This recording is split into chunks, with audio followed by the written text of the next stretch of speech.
तो देखो आज की क्लास में हम डिस्कस करेंगे कि टैली प्राइम के अंदर हमें टीडीएस की एंट्री कैसे पास करनी है। सबसे पहले और टीडीएस के केस के अंदर एक चीज़ और है यहाँ पर, जब भी हम किसी ट्रांसपोर्टर को पेमेंट करते हैं तो ट्रांसपोर्टर को पेमेंट करने के साथ साथ यहाँ पर दो चीज़ें एप्लीकेबल होती हैं आपकी। अगर किसी ट्रांसपोर्टर का टीडीएस कटा है आपका और उसकी वैल्यू, एक इनवॉइस की वैल्यू अगर 1500 रुपये से ज़्यादा है तो आपको टीडीएस काटने के साथ साथ उस पर आरसीएम भी जमा करवाना पड़ता है। आरसीएम क्या होता है हमारा? आरसीएम होता है रिवर्स चार्ज मैकेनिज़्म। ये आपका ऐसी सर्विस पर लगता है, दो सर्विस पर आपका आरसीएम लगता है। एक तो आपका ट्रांसपोर्ट की सर्विस, जो भी आपने ट्रांसपोर्ट की सर्विस ली है या फिर आपने किसी लॉयर से सर्विस ली है, इसके अंदर हम ये दोनों चीज़ें, दोनों सर्विसेज आरसीएम की कैटेगरी के अंदर आती है। सर आरसीएम का मतलब क्या है? आरसीएम का इसके अंदर मतलब ये है कि इसके अंदर टैक्स किसको पे करना पड़ता है? रिसिपिएंट को टैक्स पे करना पड़ता है। जैसे कि आप यहाँ पर देख रहे हैं, आपके पास एक बिल बना हुआ है, ये आईसीएम का बिल की वैल्यू है 64,000 और जीएसटी आपको दिखा रखा है 5% और जीएसटी 5% के हिसाब से कितना बनेगा? 3,200। लेकिन 3,200 रुपये ये बिल के अंदर ऐड नहीं किए गए। क्या नहीं किया गया? 3,200 रुपये ये बिल के अंदर ऐड नहीं किए गए। यही कहलाता है हमारा आरसीएम। यानी कि इसकी पेमेंट अब किसको करनी पड़ेगी? इसकी पेमेंट करनी पड़ेगी रिसिपिएंट को, यानी कि जिसने भी सर्विस ली है वो इस केस में क्या करेगा? आरसीएम की पेमेंट करेगा। पहला हमें क्या करना है?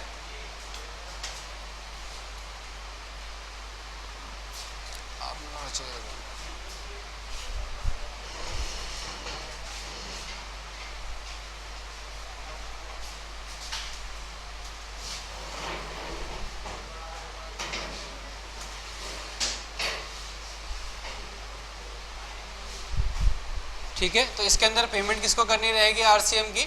आरसीएम की पेमेंट करनी रहेगी जिसने आरसीएम की सर्विसेज यहाँ पर ली हैं। तो यहाँ पर हमने क्या करा? एक तो आरसीएम की सर्विस ली।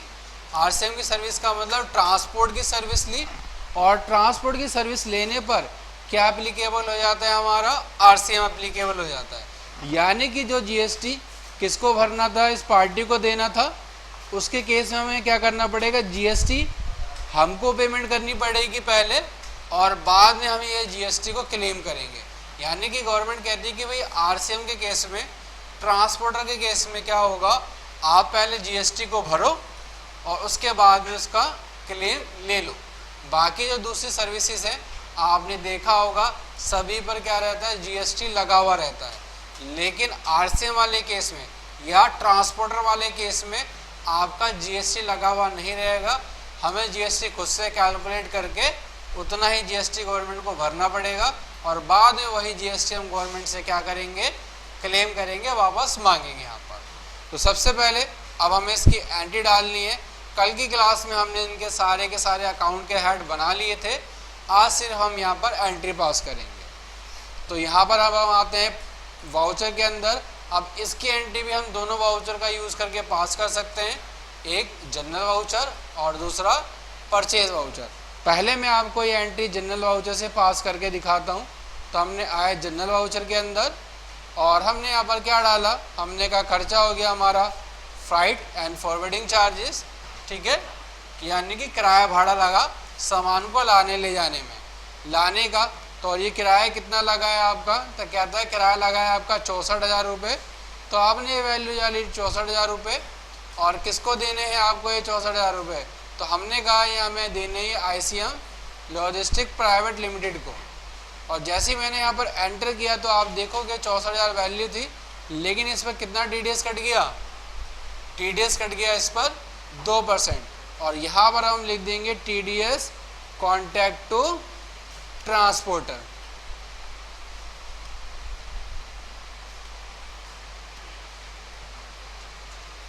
ठीक है, पहली एंट्री ये हो गई। दूसरी एंट्री कैसे हम पास करेंगे?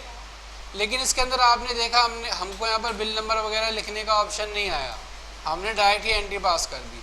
अगर हमें इस तरह से बिल नंबर वगैरह लिखना हो तो क्या करेंगे, टैली प्राइम के अंदर अगर आपको वाउचर नंबर डालना है तो उसके लिए आपको क्या करना रहेगा, अल्टर में आना रहेगा और वाउचर टाइप में आना रहेगा। वाउचर टाइप में आप आओगे जनरल वाउचर के अंदर, और जनरल वाउचर के अंदर वाउचर नंबर ऑटोमेटिक की जगह यहाँ कर लेना वाउचर नंबर मैनुअली।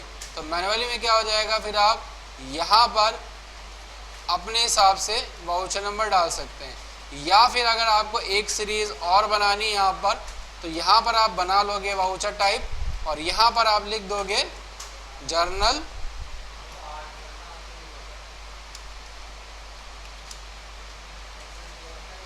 और इसको डाल देना जर्नल के अंदर, और यहाँ पर वाउचर नंबरिंग मैनुअल कर देंगे और मैनुअल करने के बाद कंट्रोल से सेव कर देंगे। अब जब आप एंटर करोगे कहाँ पर आकर, अब आप दोबारा वाउचर के अंदर आओगे और एंटर करोगे तो यहाँ पर देखोगे वाउचर नंबर क्या हो गया आपका। अब यहाँ पर वाउचर नंबर डालने का ऑप्शन आ गया, वाउचर नंबर यानी कि बिल नंबर। तो बिल नंबर यहाँ पर हम देख के डाल सकते हैं।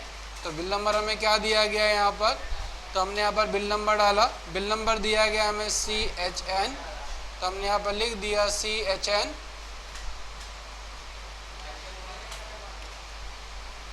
और CHN आगे क्या दिया गया है 22/629/21 और अब हमारा खर्चा क्या हुआ, ये हमारा खर्चा हुआ फ्राइट का, यानी कि किराया भाड़ा लगा हमारा माल को लाने में, और कितना लग गया।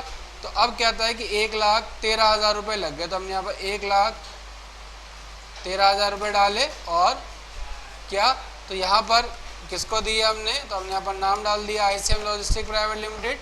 तो यहाँ पर आप देखोगे TDS कटा, और TDS कटने के बाद अब नीचे आपका ऑटोमेटिक आ गया TDS कॉन्टैक्ट टू ट्रांसपोर्टर। तो ये जनरल से आपका ऑटोमेटिक कैलकुलेट करेगा। अगर आपने क्या कर रखा है, सभी के सभी अकाउंट ठीक बनाए और उनके अंदर परसेंटेज का रेट ठीक डालना है, तो ऑटोमेटिक आपका TDS कैलकुलेट कर लेगा यहाँ पर ये। उसके बाद आपको आना है कहाँ पर, अब हमने कहा जनरल वाउचर से तो हमने एंट्री डालना सीख लिया, अब हमें डालनी है परचेज वाउचर से। तो अब हम आएंगे परचेज वाउचर के अंदर और पहले एंट्री तो हमने डाल दिया, हम नेक्स्ट वाउचर की एंट्री डालते हैं। और ये वाउचर नंबर क्या दिया गया हमें, तो ये वाउचर नंबर है हमारा CHN/ और इस वाउचर नंबर का और ये 21/22। उसके बाद पार्टी का नाम ICM लॉजिस्टिक, और यहाँ पर हमें क्या करना पड़ेगा, यहाँ पर अब हम डाल देंगे फ्राइट एंड फॉरवर्डिंग चार्जेस। अगर यहाँ पर आपका डायरेक्ट की आइटम आ रही है तो यहाँ पर आप क्या करो, क्या करना पड़ेगा, चेंज मोड करना पड़ेगा, और आइटम इनवॉइस की जगह क्या रखेंगे हम, यहाँ पर हम रखेंगे अकाउंटिंग इनवॉइस। अकाउंटिंग इनवॉइस रखते के साथ ही यहाँ पर क्या हो जाएगा, आपका पूरा का पूरा ये चेंज हो जाएगा। तो हमने यहाँ पर रखा अकाउंटिंग इनवॉइस, और कितना फ्राइट लगा हमारा, तो कहता है फ्राइट लग गया आपका 1,13,000 रुपये। तो 1,13,000 रुपये आपने फ्राइट डाला, और क्या चार्ज हुआ इस पर, तो हमने कहा बोला चार्ज हुआ TDS कॉन्टैक्ट टू ट्रांसपोर्टर। तो आप देखोगे तो ऑटोमेटिक TDS की वैल्यू यहाँ पर माइनस हो जाएगी, और कितना अमाउंट आ गया 2,260 रुपये। एंटर किया, और एंटर करने के बाद आपने इसको सेव कर दिया। उसके बाद फिर आपने नेक्स्ट वाउचर की एंट्री डाली, और नेक्स्ट वाउचर की एंट्री डालने के बाद अब आप देखोगे यहाँ पर लिखोगे CHN और /22/632/21/22। उसके बाद पार्टी क्या है आपकी, पार्टी का नाम ICM लॉजिस्टिक ही है। उसके बाद आपने क्या किया, यहाँ पर डाल दिया फ्राइट एंड फॉरवर्डिंग चार्जेस, और कितनी अमाउंट है इसकी 60,000 है। तो आपने 60,000 अमाउंट डाली, और यहाँ पर डाल दिया गया TDS कॉन्टैक्ट टू ट्रांसपोर्टर, और जैसे कॉन्टैक्ट टू ट्रांसपोर्टर डालेंगे आप तो यहाँ पर आपकी क्या हो जाएगा, इतनी वैल्यू माइनस हो जाएगी। तो ये हमने एंट्री डाल दी। अब इसकी हमें रिपोर्ट चेक करनी है। तो रिपोर्ट देखने के लिए आपको कहाँ पर आना है, आपको आना है डिस्प्ले मोर रिपोर्ट्स के अंदर, और आप आओगे कहाँ पर, आप आओगे स्टेटरी रिपोर्ट्स, और आपको कौन सी रिपोर्ट देखनी है, जीएसटी की या टीडीएस की। तो पहले हम कहते हैं कि टीडीएस की देखनी है, फॉर्म 26Q। तो यहाँ पर आप देखोगे आपका है डिडक्शन एट नॉर्मल रेट, आपका ये हैगा, और आपने क्या कर रखा है 3,50,000 की वैल्यू पर 7,000 रुपये टीडीएस काटा है, और कैटेगरी के आपकी कॉन्टैक्ट टू ट्रांसपोर्टर, यानी कि हमने ट्रांसपोर्टर का कॉन्टैक्ट दिया था, उसका इतनी वैल्यू का आपका टीडीएस कट गया है यहाँ पर, ठीक है। और अगर आप पार्टी का लेजर निकाल के चेक करोगे तो पार्टी के लेजर में आपको दिखाएगा क्या, टीडीएस कार्ड के वैल्यू दिखाएगा। जैसे कि हमने यहाँ पर चेक किया आईसीएम का अकाउंट, तो यहाँ पर अब आपने देखा सारे के सारे वाउचर की एंट्री दिखा रहा है, लेकिन यहाँ पर कितना दिखा रहा है, 3,43,000 वैल्यू दिखा रहा है, यानी कि इसका टीडीएस उतनी वैल्यू का टीडीएस कट चुका है यहाँ पर, ठीक है। अब हमें यहाँ पर क्या करना है, अब हमें यहाँ पर चेक करना है क्या, अब हमें आना है दूसरी रिपोर्ट चेक करनी है जीएसटी की, स्टेटरी रिपोर्ट्स, और यहाँ पर हम आएंगे जीएसटी के अंदर, जीएसटीआर 3B और जीएसटीआर 3B के अंदर आएंगे, तो आप देखेंगे यहाँ पर वर्टिकल रिटर्न टेबल्स एंटर करोगे तो यहाँ पर आपको सारी की सारी ये रिपोर्ट दिखाने लगेगा। उसके बाद अगर यहाँ से आप स्किप करके बाहर आओगे तो बाहर के अंदर आप आओगे तो यहाँ पर आपको टेबल नंबर 3.1 के अंदर क्या दिखाएगा, यहाँ पर आपको दिखाएगा outward supply and inward supply liable to reverse charge. अब रिवर्स चार्ज के अंदर कितनी एंट्री यहाँ पर आपकी 3,50,000 रुपये, आपका कितना टैक्स बन गया 17,500, यानी कि अब एक ही एंट्री के अंदर हमें 2 टैक्स की पेमेंट करनी है। कौन कौन सी पेमेंट करनी है, एक तो हमें पेमेंट करनी है आरसीएम की, और दूसरी पेमेंट करनी है हमें यहाँ पर टीडीएस की, ठीक है। इसका तो हमें क्या मिल जाएगा, इनपुट मिल जाएगा, यानी कि जितनी भी हम टैक्स की पेमेंट करेंगे इस वाले अमाउंट की, गवर्नमेंट उतना टैक्स हमें वापस कर देगी यहाँ पर। और टीडीएस वाले केस में तो वो टीडीएस गवर्नमेंट को ही चला जाएगा। तो अब इसकी पेमेंट करनी है तो उसके लिए हमें क्या करना पड़ेगा, सबसे पहले हमें आना रहेगा अकाउंट्स बनाएंगे। अब अकाउंट्स यानी कि लेजर क्रिएट करेंगे, और यहाँ पर हम बना देंगे आईजीएसटी आउटपुट आरसीएम, और इसके अंडर ग्रुप में हम रखेंगे क्या, ड्यूटी एंड टैक्सेस, या इसके अंडर ग्रुप में हम रख देते हैं करंट लायबिलिटीज। एक चीज़ हम यहाँ पर देख के ही बना लेते हैं डायरेक्ट।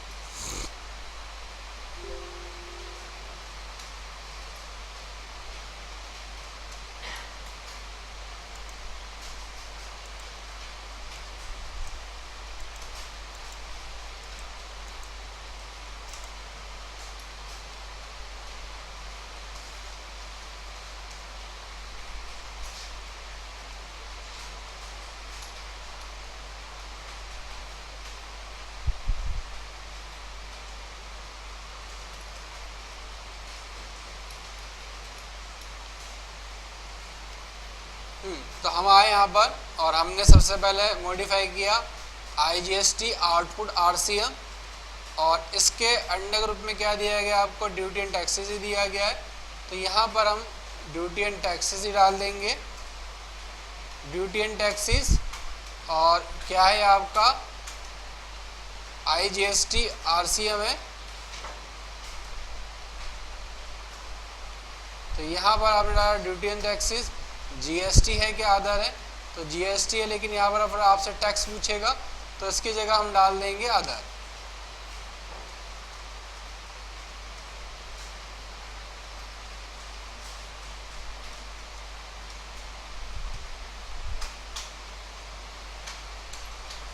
ठीक है, और नीचे दोनों कॉलम में आप क्या कर देना, not applicable and not applicable. उसके बाद हम बना लेते हैं यहाँ पर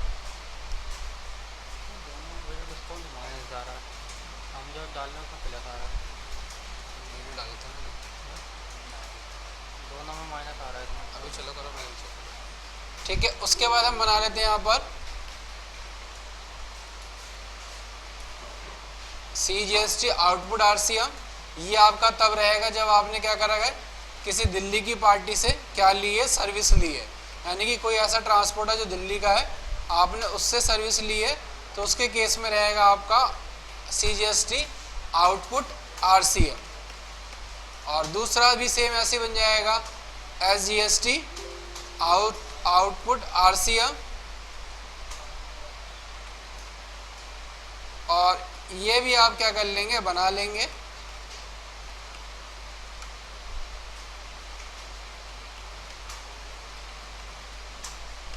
दूसरा यहाँ पर अब आपका बन गया। अब इसके बाद बनाएंगे RCM receiver, CGST available RCM, और इसके अंडर ग्रुप में डालना रहेगा आपको करंट एसेट्स, यानी कि ये टैक्स हमें यहाँ पर क्या मिल जाएगा, वापस मिल जाएगा।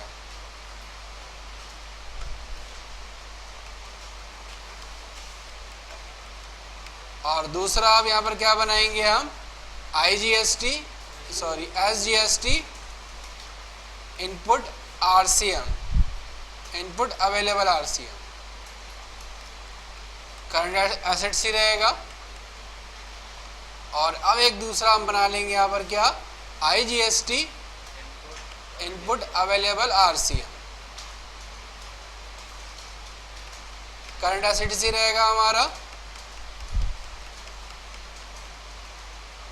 ठीक है, अब हमें यहाँ पर क्या करना है, अब हमें यहाँ पर RCM की पेमेंट करनी है, और उस पेमेंट को करने के बाद यहाँ पर हमें उसका GST क्या करना है, वापस लेना है। तो सबसे पहले आपको आना है कहाँ पर, वाउचर के अंदर, और वाउचर के अंदर आप आओगे, आप जनरल वाउचर के अंदर। अब जैसे जनरल वाउचर के अंदर आए तो यहाँ पर देखो दो वाउचर आ गए, जनरल वाउचर और ये जनरल वाउचर 1। तो हमने जनरल वाउचर मैनुअली रख लिया यहाँ पर। और दूसरा अब यहाँ पर आपको एक एंट्री और पास करनी है स्टार्ट एडजस्टमेंट, और यहाँ पर हमें करनी है GST के एडजस्टमेंट।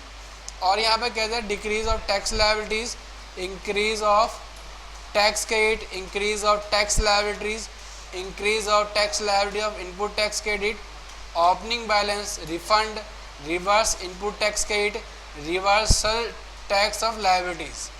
यहाँ पर आपका कौन सा चीज़ है, तो यहाँ पर हमने डाल दिया रिवर्सल ऑफ टैक्स लायबिलिटीज और इंपोर्ट सर्विस या under purchase under reverse charge. तो हमने कहा परचेज अंडर रिवर्स चार्ज का केस है ये। और क्या रहेगा यहाँ पर, तो यहाँ पर रहेगा आपका क्या, तो सबसे पहले यहाँ पर डालोगे आप IGST, क्या रहेगा आपका आउटपुट RCM, और ये कितना था, तो ये था हमारा 17,000 रुपये। और इनपुट हमें क्या मिलेगा, तो हमें इनपुट मिलेगा किसका,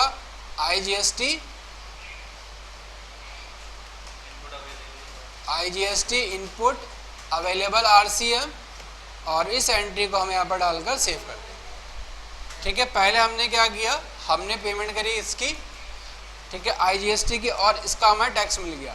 अब हमें क्या करना रहेगा, अब हमें यहाँ पर पेमेंट करनी रहेगी। तो पेमेंट के लिए आएंगे, तो यहाँ पर देखो पेज अप करेंगे हम यहाँ पर। अब RCM के केस के अंदर क्या होता है, जितना भी टैक्स बनता है, कौन सा टैक्स, जो ये टैक्स ट्रांसपोर्टर को पे करना था, ठीक है, ट्रांसपोर्टर पे नहीं करता यहाँ पर। सर ट्रांसपोर्टर क्या रीज़न है पे नहीं करता टैक्स, बाकी जो हम जो भी परचेज करते हैं उन सभी के अंदर तो क्या होता है, GST वही पर्सन भरता है, रजिस्टर्ड पर्सन नहीं देता है, लेकिन ट्रांसपोर्टर क्यों नहीं दे रहा है यहाँ पर।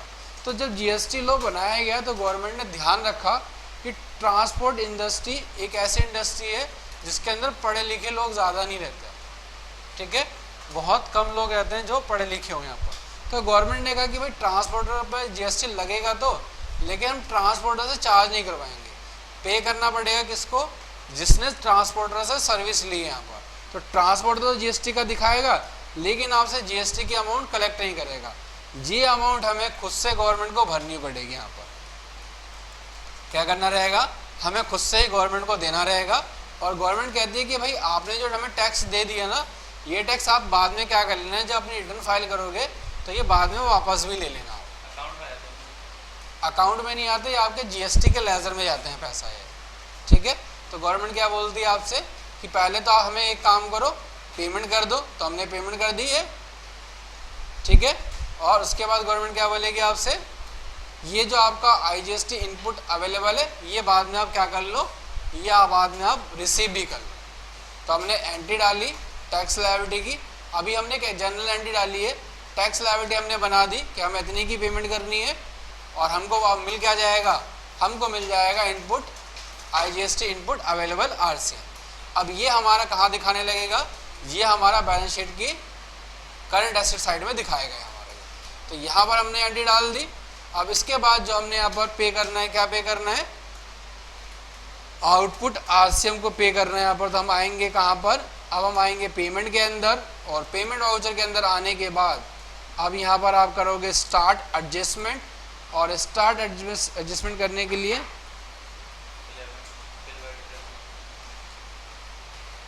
तो यहाँ पर advance payment under reverse charge या पेमेंट अंडर रिवर्स चार्ज। तो हमको क्या करनी है, पेमेंट अंडर रिवर्स चार्ज की कौन सी पेमेंट करनी है हमें, IGST आउटपुट RCM, और कितने की पेमेंट करनी है हमें पेमेंट करनी है 17,000 रुपये की। तो 17,000 की हमने पेमेंट करी, और किससे पेमेंट करनी है, बैंक से होगी ये पेमेंट सारी की सारी हमारी। तो यहाँ पर हम क्या करेंगे, F3 बटन दबाएंगे, सॉरी Alt C बटन दबाएंगे, और यहाँ पर मैंने एक बैंक बना लिया, लेकिन आपका ऑलरेडी बैंक बना होगा तो आपको बैंक अकाउंट बनाने की ज़रूरत नहीं होगी यहाँ पर। ठीक है, इतने अमाउंट के हमने यहाँ पर क्या कर दिया, पेमेंट कर दिया। यहाँ पर पेमेंट हो गई आपकी। अब आप आगे चेक करेंगे कहाँ पर, अब आप आएंगे दोबारा डिस्प्ले मोर रिपोर्ट्स के अंदर, और इसके अंदर आप आएंगे स्टेटरी एंड रिपोर्ट्स के अंदर, GST रिपोर्ट के अंदर, GSTR 3B की रिपोर्ट और 3B की रिपोर्ट के अंदर यहाँ पर अब आप देखेंगे इनवर्ड सप्लाई लेवल टू रिवर्स चार्ज। अब आपने कितने की पेमेंट कर दी, यहाँ पर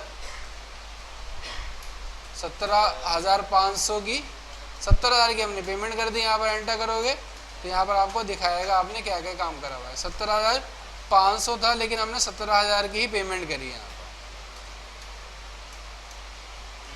ठीक है, तो यहाँ पर आपको दिखा देगा कि आपने 17,000 की पेमेंट कर दी। तो यहाँ पर हम डाल देते हैं 17,500, सॉरी आउटपुट RCM में पेमेंट करते हैं, अवेलेबल में पेमेंट आपकी है। हाँ, अभी आ गया हमारे पास। और दूसरी वाली ट्रांजेक्शन के अंदर भी ठीक कर देते हैं इसको।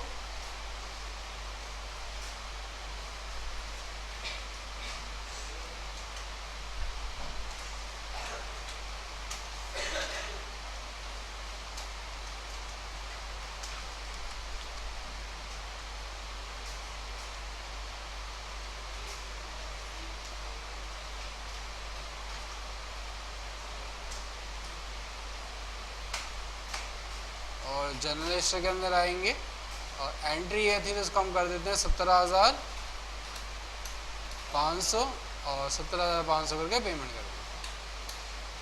ठीक है, तो ये आपकी एंट्री होगी 17,500 की।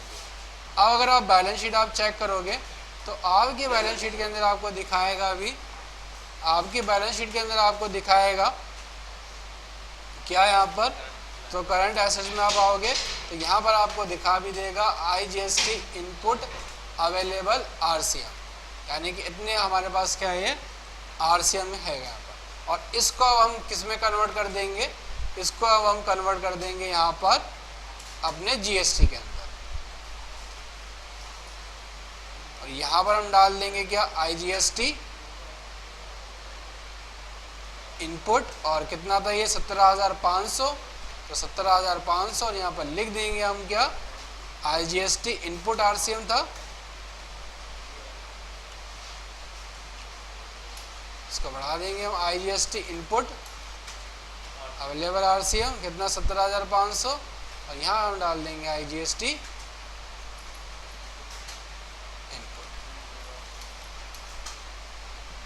ठीक है, तो अभी हमारे किस में दिखाएगा, ये हमारा दिखाने लगेगा IGST। अब इसके बाद हमें पेमेंट किसकी करनी है, TDS की। तो TDS की पेमेंट करने के लिए हम क्या करेंगे, वाउचर में आएंगे, और TDS किसका था, कॉन्टैक्ट टू ट्रांसपोर्टर था। तो कॉन्टैक्ट टू ट्रांसपोर्टर में आएंगे, कितने की पेमेंट है, तो यहाँ पर दिखा भी रहा है 7,000 की पेमेंट है। तो 7,000 की हमने पेमेंट करी, और पेमेंट कैसे करी हमने, एक्सिस बैंक से, तो एक्सिस बैंक डाला, और TDS की हमने यहाँ पर पेमेंट भी कर दी। ठीक है, तो ये अमाउंट आपका फाइनल हो गया। तो आज की क्लास से हमने देखो यहाँ पर सीखा कि कैसे टैली प्राइम के अंदर आरसीएम की एंट्री डालनी है, कैसे टीडीएस चार्ज करना है और कैसे आपको बाद में टीडीएस की पेमेंट भी करनी है। ठीक है, तो ये काम करना था आपको। आज की क्लास हम यही ओवर करते हैं, बाकी हम नेक्स्ट क्लास में डिस्कस करेंगे।